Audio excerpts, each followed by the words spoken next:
Okay. Yeah, And then perfect. let me share my screen. There we go. Can everyone see everything? Yep, Yes. yep. Okay. Okay, So so I'm Jim, logged in as an administrator. Oh, let me see. I have people that are waiting. I'm actually letting people in for Okay, you, okay, Ryan, so don't perfect. worry. And I'll monitor chat for you as well. So Okay. All right, so I am logged in as an administrator to the NIGP organization. Where do we want to start? basically, how this works is that people raise their hands and they ask questions. Generally, Michael pulls up their website and walks through Oh, okay. based on their questions. So I don't see anyone with a hand up. So if you do have a question, I see Stacy actually just raised her hand. So Stacy, take it away. Okay, well, I did come with 7 questions. Oh my Okay. goodness, hooray. Yeah, Washington State chapter. We've been looking forward to this training. So, and I understand if you can't answer all of them, but whatever ones we can't, I'll put in the chat, and then we can go from there. The first question I have is, how can we be sure members only can see certain files or videos on our site? And we're Washington NIGP. Sure. Yeah, let me NIGP Washington. It should be Do we want to go WANIGP? Yeah, let's do that.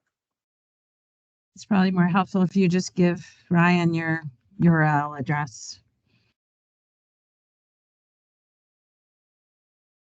There we go. Washington State. There we go.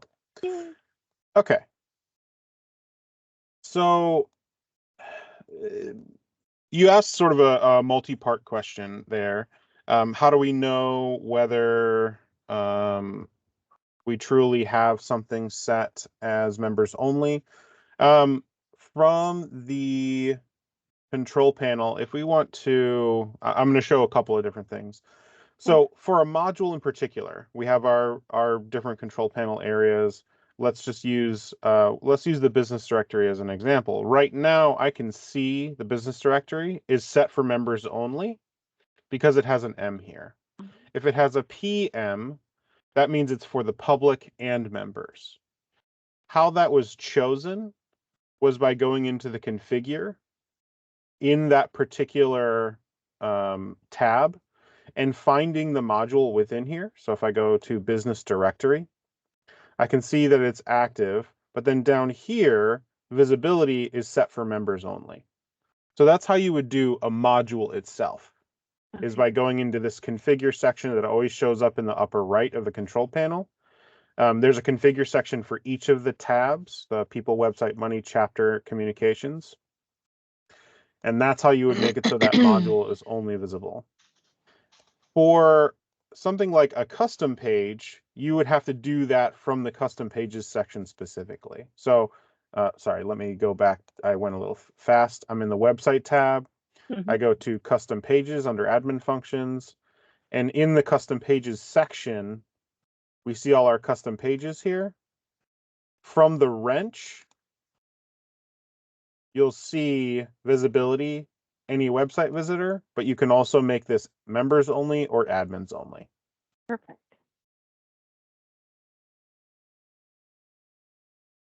So you were asking, were you asking specifically about documents, however, Stacy, just to confirm, like documents and folders in your document library? I think we were talking about, documents in our library. Yep. Okay. Gotcha. For in the same sort of vein, in the document library has multiple levels. So we have our top level folder and then we have our parent folders. In our parent folders, if we go to edit the folder, we have visibility options just like we do for the custom pages. So we can do all users members only download, members only, members of committee only. And when you choose members of committee, it'll let you select the committee that you have. And then further down the line, Now, this is sort of a catch. You want to make sure to be careful around this because you can have top level folders, then you can have subfolders, then you can have subfolders, and then you can have the documents themselves. Every one of those levels has visibility options, even the document itself. But if you have, say, a document in this meeting agendas, and it is set right now for all users, members only download. Now, if we put in meeting agendas the specific document and you're like, oh, I want this document to be for the public, it can be for anyone.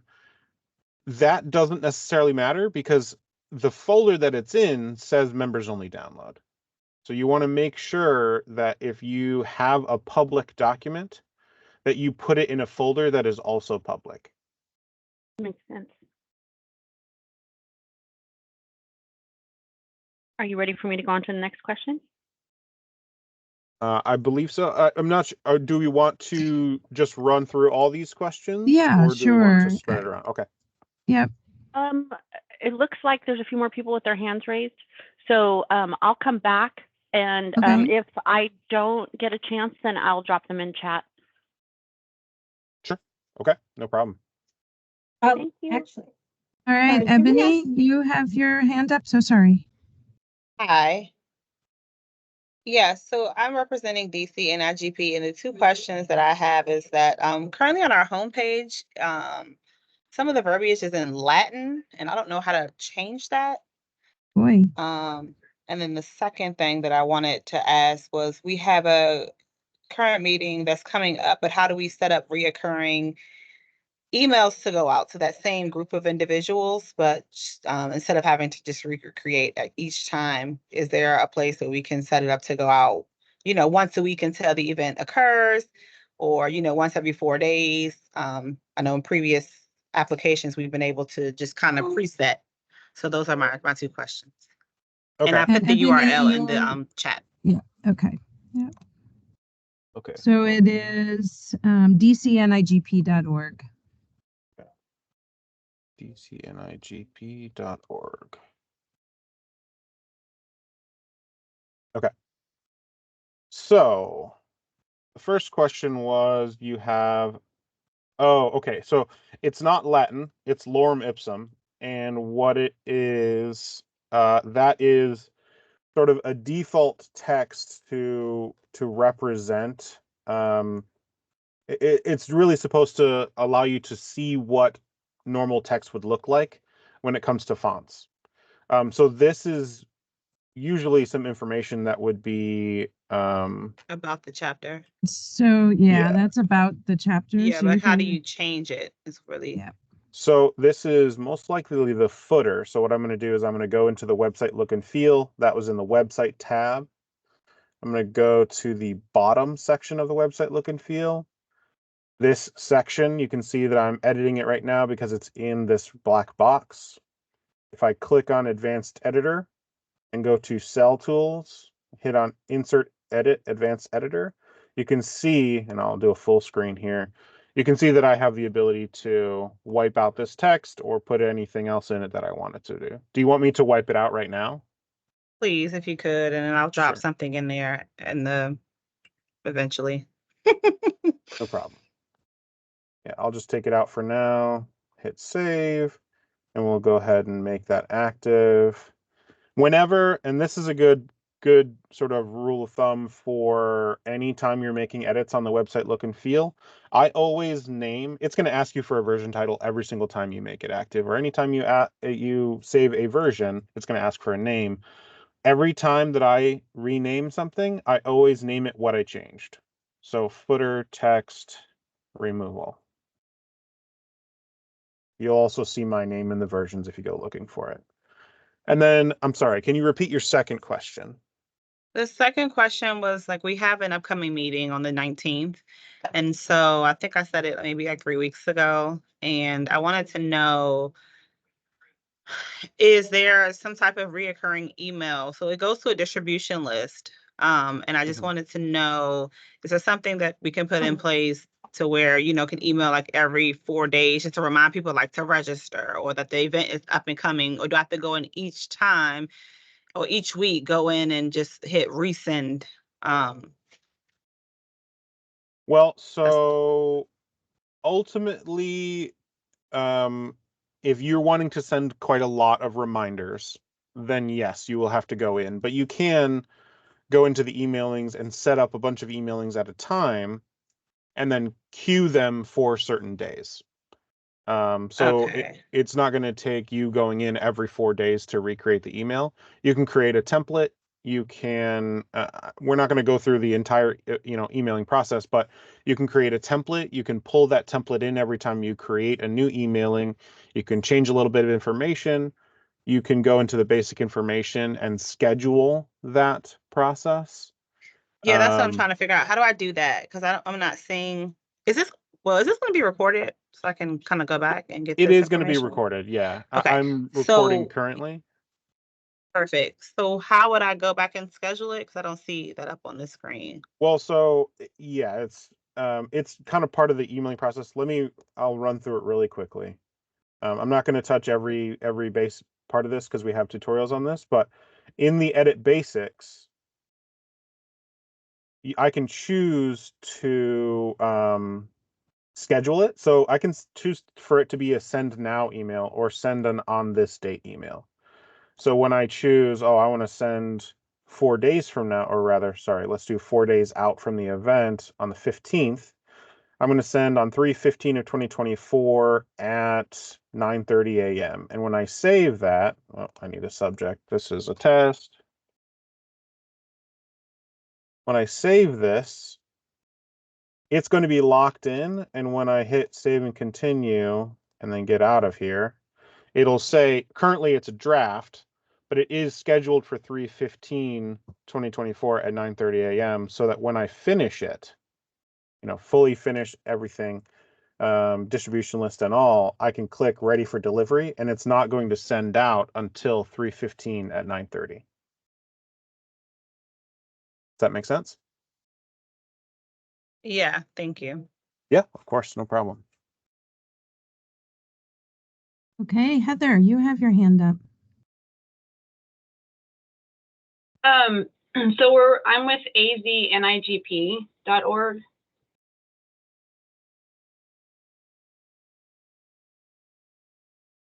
A is an alpha, V is in Victor. A is an alpha, Z is in zebra. Oh, I'm sorry. That's okay. Okay.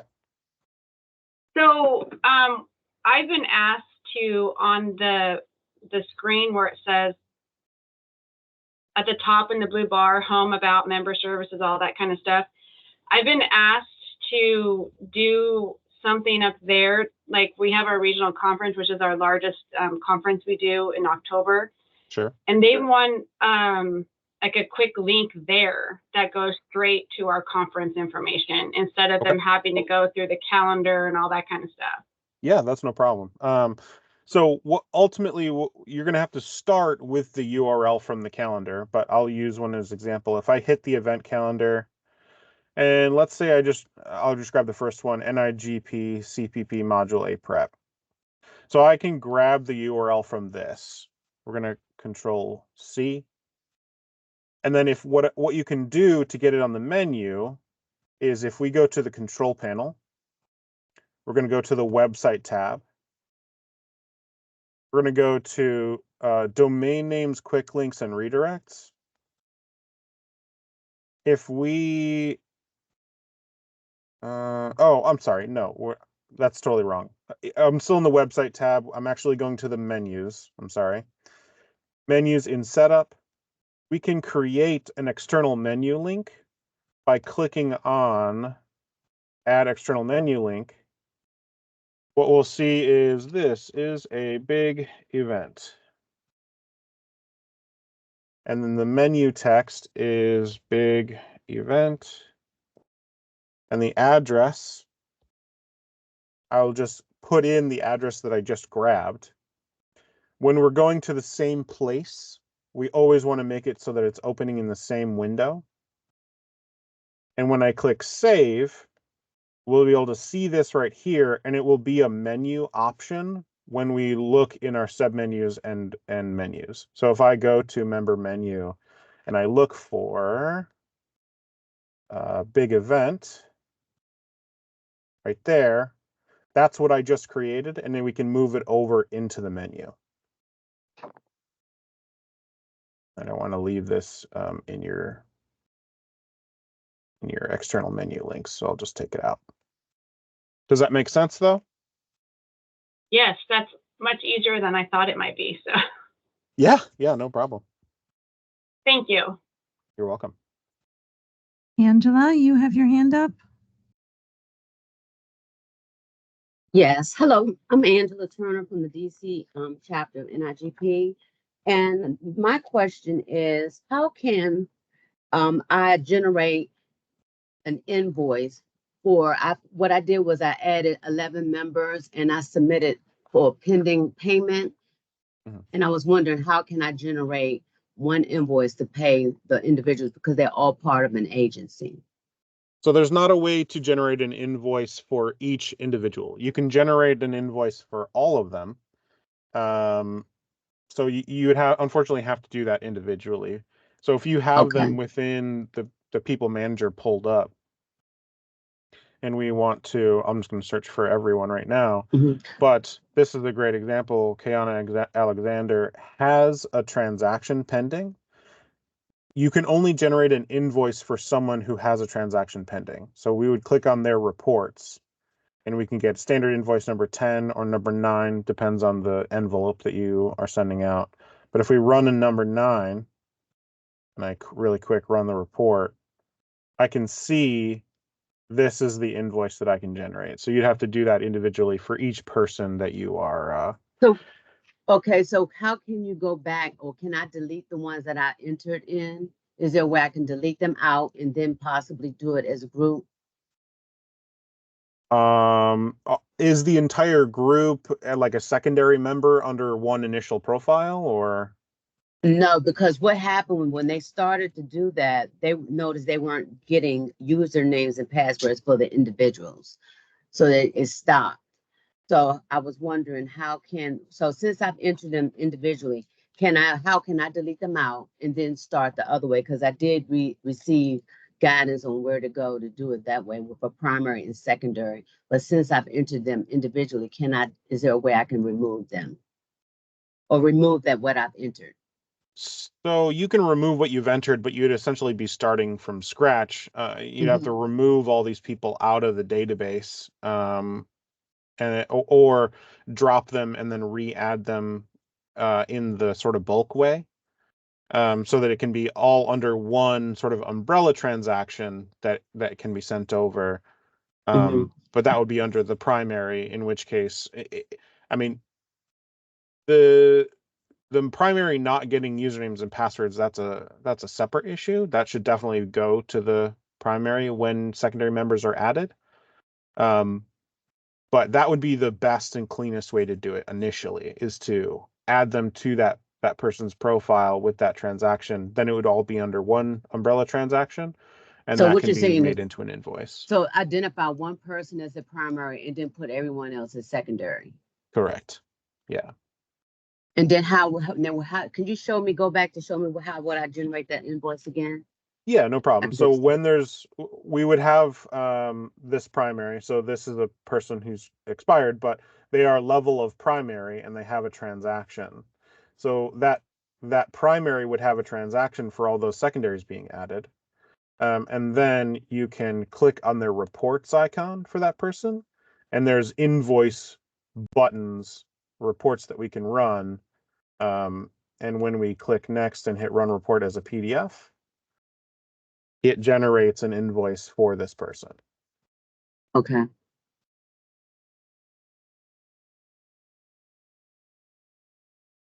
All right. And so the next one is, where do I go? I had someone that they were a student and they had paid offline, but it said it needed to be approved. I didn't know where to go to approve them so that they could then be shown as they can submit the payment. Sure. So when someone needs approval, that means that they're in a prospective status.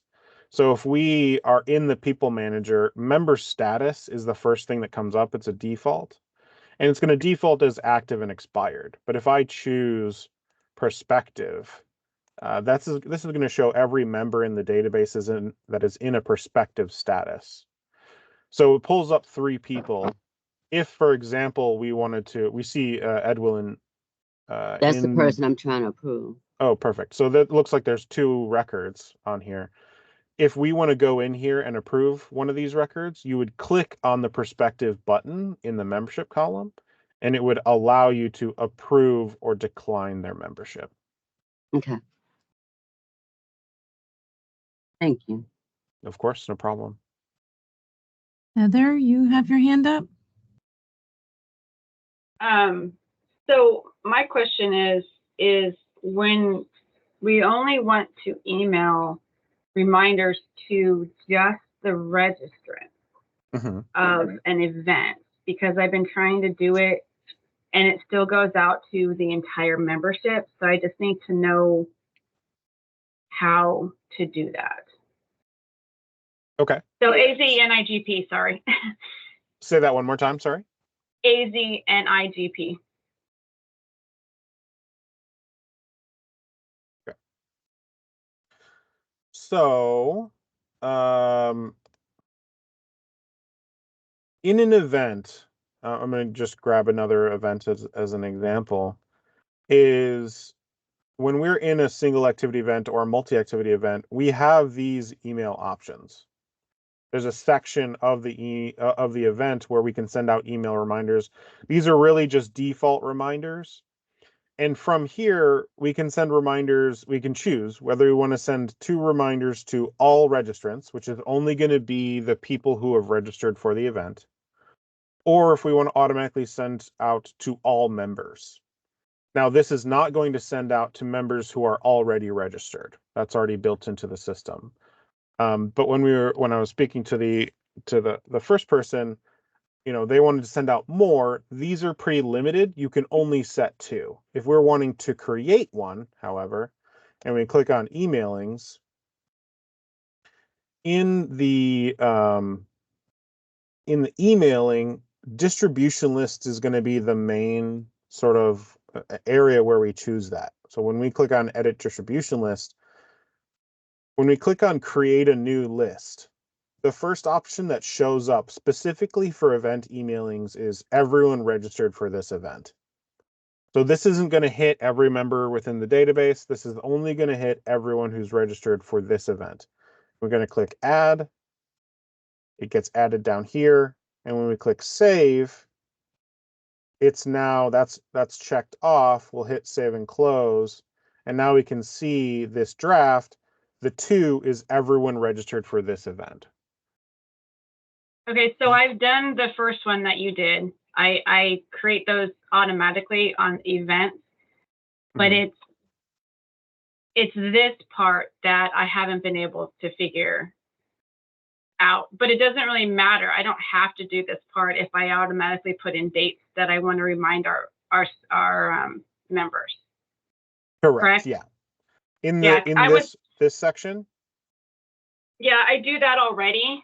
And send out, I do that and schedule it like a week or 2 or whatever in advance. But in regular emailing, if I just do, so I have to do it this way, and I can't do a regular just email. I have to go into an event. Correct. Yeah. If you want to target the people in that event, you should go into the event emailing for that event. Can you choose event registrants from your distribution list in the email module? No. No. There is sort of a workaround in the emailing module where you can choose events from a particular time frame, but it's really clunky, and I would really just recommend using the emailing module because it's specifically designed to target those people.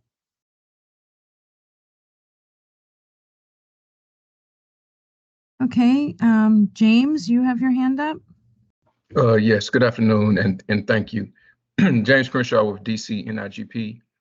How do we remove those that request to be unsubscribed from our emails? Do we just go in and click on their name and remove them, or does the system do it automatically? The system does not do it automatically. So when a member can do this themselves. If we go in, let's well, I'm still on this, so we're gonna do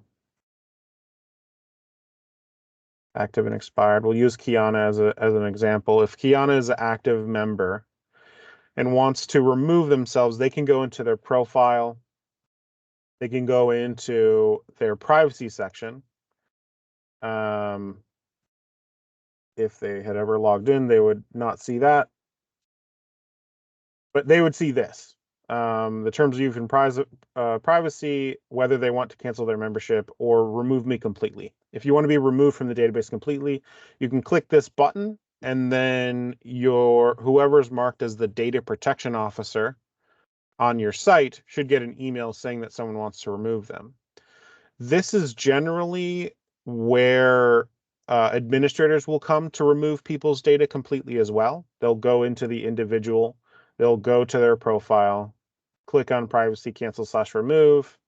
You may have to click past what I just did if they've never logged in before, and then you can click the remove me completely button, and that will still send a message over to the data protection officer saying that someone needs to be removed. The data protection officer will then go into the control panel. In the People tab, there's an area called User Data Removal Requests. In this section, we'll see existing people who have requested to be removed completely. These are pending requests. You can see recent approvals and then declined removals. Pending requests, the data protection officer can then choose who they want to approve. You can approve checked items and so on. As you can see up here, if there's no actions taken within 30 days, the removal process will proceed as if you had approved. If you do approve it, it is still a week-long process for that data to be removed from the database completely. But once it is, it's gone. We can't get it back. Thank you. Of course.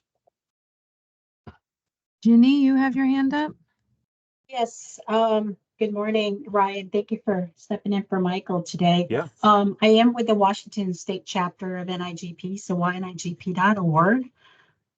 We discovered a button under the contact called volunteers, and we would like to take advantage of that feature, but don't know how to use it. Okay, 1 second. Direct me again, I'm sorry. Under contact, Your on the contact. drop down. Volunteer opportunities. Yep, volunteer opportunities, yes. Okay. How So- do we activate this? Because we need volunteers. Yeah. So volunteer opportunities is a module that is within your People tab. So you can see it's right here under the People, and website modules under volunteering. Right here, we can see there's no volunteering that have been created yet. How volunteering works is you'll first create the opportunity, which spans a number of, you can span it a number of days, you can add categories, you can add a location, you can link it to an event that is currently existing within your site. And if I choose link to event, I can choose all the events. And when we create one, I'll go ahead and create a test really quick because I'll be able to delete it. We won't do that. It's going to start tomorrow and end the next day. I'm just going to leave it as basic. Status is, well, we'll leave it closed currently. But when I click save, I now have this opportunity. An opportunity is nothing without slots, however. So now I can go over into this section next to the pencil and add a slot. Maybe. What did I do? Oh, it's closed. Hold on. Let me publish not open for signups. Or maybe it's because I don't have a category. I don't have slot categories. That's it. So we'll go ahead and create a default. Now when I click on slots, I'll be able to add a slot. And that slot, it says right here, the opportunity starts 3:13 and ends 3:14. So my slots should only go in those areas. So I need a 3:45 to a 4:45 on 3:13. You can choose how many people you would like. So we want 5 people. We're going to call this desk attendant. That's not how you spell attendant. Mhm. And then I can still choose whether this is available to non-members, whether the status is closed, and visibility, and so on. And when I click save, you'll see there are 5 spots, 0 of them are filled, and now it's not available for opportunity for me to sign up because it's not open, but now you will see this test opportunity here. Okay, so if I'm understanding correctly, this is actually good for episodal, very intentional type of opportunities. Correct. Not like a call out. We can send an email to say, my committee needs 3 more members. It's not that. It's not, no. Okay. This is good though, because currently the way we've been asking for volunteers for an event is we've been adding these questionnaires during their registration. Mm-hmm. And it's a little clunky because some folks still kind of like skip through it. Sure. And so, like, we would say, can you help for setup, takedown? And this is actually a good way to do it although it's in a separate module. Once we set it up for an event, is it a good idea then to follow up with an email to say volunteer opportunities are available? Go to this link for an upcoming event. You can. So when we link it to an event, an additional link will show up below the Register Now button. So if you're familiar with the events module, when people go to register, they will see an additional button that says volunteer down below Register Now. So it's kind of an all-in-one process, but it doesn't mean that, when you first start out, since you haven't been using it, that it wouldn't be a good idea to send out an email saying that there are volunteer opportunities available. Okay. So what would you suggest then if we are trying to ask for more volunteers for certain committees, that could just be a standalone email rather than? Yeah. Unfortunately, we don't have a specific option for that. So either forums, if you have interest forums or committee forums that your membership can join to learn about things, you can send out a forum message, or you can specifically send out emails to the entire membership. Okay, great. Next question is, we're going to do a website demo at our procurement summit meeting, but because we, the board, have full capability in the background here, we wanted to make sure we had like a member's eye view. Is there a way we can create like a dummy account so all they see on the screen is all that they technically see today, without, I don't want to show them like all of a sudden I have more stuff and they don't. So I want to make sure it's a good experience. How do we do that? So the best way, honestly, would just be to create a member. So on what I do for a lot of different sites is I will create like a John test or a Jane test, and they will be set up as a member. I'll take out any of the costs or anything like that, and when I'm not using it, so that members, or so that organizations don't get charged the 42 cents for being an extra record, I drop it. But I'll keep it in the background for whenever I need a view from a member's perspective. Okay, great. The last question we have is, we discovered this job boards feature, where I guess as a member, you can do that yourself, or we can help them with. But it actually doesn't, and according to Ronnie's response, is it doesn't really send an automatic email which is unfortunate because now it's like a two-stepper to send it out. I noticed that I also subscribe to the airport purchasing group, and they sent out a sample email. And I guess I wanted to see how do you do that email type of where it's actually showed like the job post itself. Was that something they customize? I would need to look at it in more detail. So that might be something you need to send in to support. And then we'd be happy to look at it for you and let you know how they did it. If it was specifically for the jobs board, it's very likely that they either customized something or had us customize something. But I would need to look at it to be sure. Okay. Well, just for fun, I'm just putting a partial screenshot of what it looks like, but in the chat just now. Okay. Great, Jenny, thank you. I can say that we can certainly add that if that's something that actually has been customized perhaps by another group. That could be something that we could add to your upgrade list.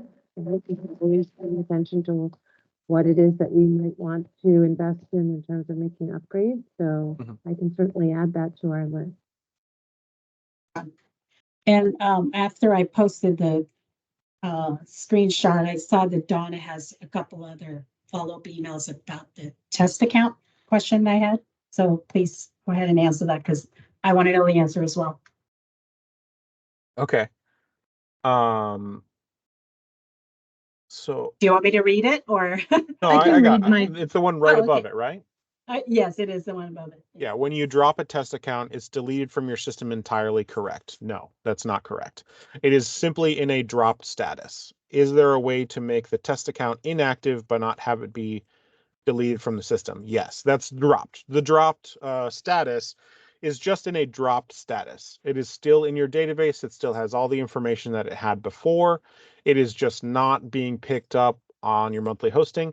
Technically, your monthly hosting is only picking up active members. Expired, frozen, dropped, prospective, pending, all those different statuses are not being picked up. So you're not charged for those. Dropped is a good way of keeping something in your data without having it sort of clutter up your data. So that just to confirm, sorry, Jenny, just to confirm, NIGP covers those costs of your members. So I just want to make sure that everybody understands that. So sorry. Oh, no, you're fine. That's helpful information. I was under the impression that when you dropped a member, that that entry was removed from the database, but that's not correct. No. Just to confirm. Yeah, it is not correct. Okay, when we go in, and I'll just use the Washington NIGP as an example, dropped is a status that I can search by, drop/remove. So if I hit search, I can see all the dropped members that are existing within the data. The gentleman before, when I was talking about whether we wanted to, that's the secondary member, can't choose that one. So this is a primary. When I go into the privacy/cancel/remove, and I go hit remove me completely, that is when they will be removed completely, and we can't reverse that. But dropped is a status, it's a holding status. Okay. That is, I guess I had a misunderstanding about how that worked because from some previous whatever, and maybe I was just mistaken, I thought that when a dropped member, like when you dropped somebody, they disappeared out of your database. It was like removing them. And so we have been reluctant to use the dropped feature because I didn't want to lose a previous member's data by quote unquote deleting them by dropping them. But if you can drop them and everything stays there, that's great news. Like I said, I probably just had it twisted around. So if I can ask a quick question as a follow-up to that. So let's say we have it set on our website that you can't create duplicate accounts. So yes. Like let's say I have a John Smith who has left his agency and went to the private sector, and he was a member with us, but he's not anymore. And a couple years later, he comes back to an agency and wants to rejoin. If we've dropped him and he comes to sign in like, oh, I'm going to set up my membership, will that then mean that he gets a warning like you're already in the system? Mm-hmm. Yes. Yes. Okay. That's wonderful. Because we don't, people come and go. They can be gone for years and then come back. We want to try to save their data. Like, we don't necessarily need to delete them from the system, because if they do come back, then, we'd love to have their membership information all be in one account rather than creating one, deleting all that history, and then coming back and having a new one with none of that information. So that is super duper helpful to know. Yeah. So Good. Thank you very much. Of course. Don't see any hands up. I don't know if there's anyone who has a question for Ryan. So, speak up.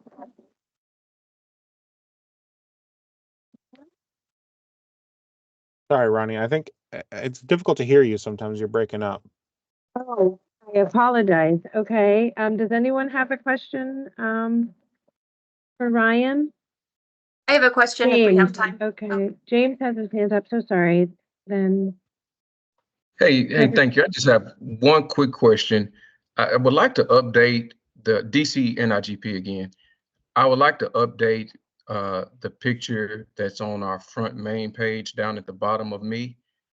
I know how to update it in a profile, and I've been playing around in the system trying to update it in the system, but I can't seem to find the area where I can update that picture. Are we talking about this picture? Yes, the president's message picture. President's message picture. Okay. So that is probably in the news section. So this looks like it's a widget for the news. So in that article, so if I go to communications, we'll have our news and articles section. Under news and articles is where we will find all of our articles, and most likely this image is related to the president's message. So if I go into the pencil, this is the image right here. And then that's the actual article itself, I believe. Yeah, so this is the share image. This is the image that's showing above that news area. So if we change this image, it'll change it for that widget in the front page. Gotcha. Thank you for your help. Of course. Sarah.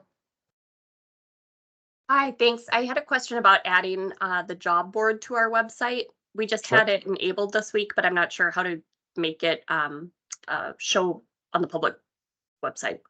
Okay, no problem. So that has to do with the menus. What was your NIJP? I'm sorry. We're NorCal chapter. Is it norcalnigp.org? Yep.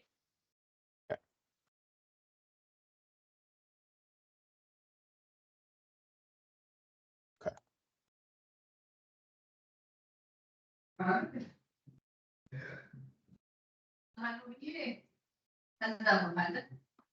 Okay, so we have the jobs board. How we would add that to any of the menus is going into the menus section.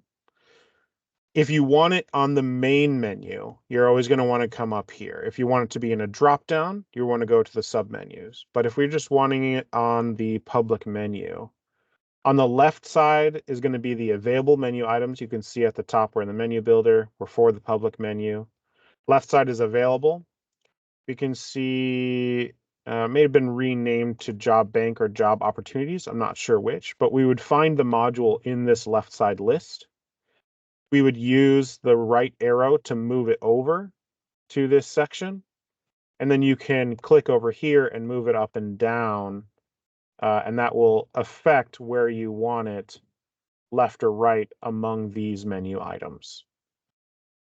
Let me check really quick I said did you see had. the job bank there, Ryan, on their list. Okay, It was that's what I was there, yeah. wondering if it was, because Yeah, it's not usually called job bank, so I was wondering what it was yeah, be it called. was there on the menu.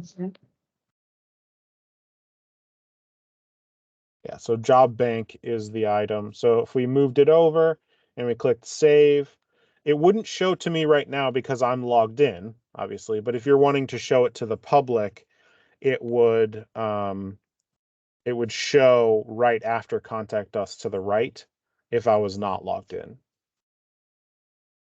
Okay. Thanks. Yeah, of course, no problem. Hey, James, did you Sarah, have, I'm sorry. sorry, Ronnie. So Sarah, last week we actually had Michael add the job boards on our webpage. So if you like the way it looks, go ahead and check it out. He was able to just kind of add it smack in the middle, so it jumps out of the page. If that helps at all. And then Yeah. quick question, Ronnie. I know that like when Michael or Ryan does these demo, is there a way that ClubExpress can do like a test site? Because it's nice that you're showing it, but it's kind of good to also see the actual results, because otherwise you're just deleting it and you trust that it did it right. Because I'm visual. I want to see like what does it actually really look like, and did it land in the correct spot? Just for the full experience, I guess. Gotcha. Certainly. I mean, sandbox. Ryan could use our NIGP parent site. There's just not that much information on it, so we often find it more useful to address the problem within each chapter's site. But absolutely, we can use the parent site as well, which is where I think Ryan started actually. Yep. Yeah, I think I still have it absolutely. open actually. Yeah. Okay. Yep, absolutely, Jenny. Great suggestion. Thank you. Yeah, thanks. Yeah, I just I'm drawing that from an experience on a recent UAT testing that it really helps when we have a sandbox. Yep, Instead of the absolutely. dev site, because now it's like, okay, that's what it'll look like. And now I can replicate it. Thank you. So I don't see any other hands up. We only have about 10 minutes left.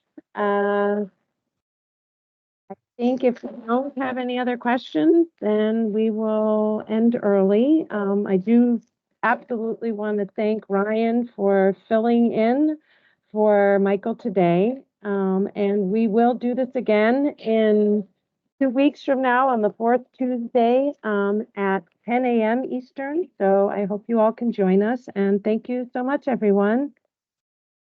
Yeah, thank you. Thank you. Thank you. Thank you. Bye. Bye-bye. Thank you.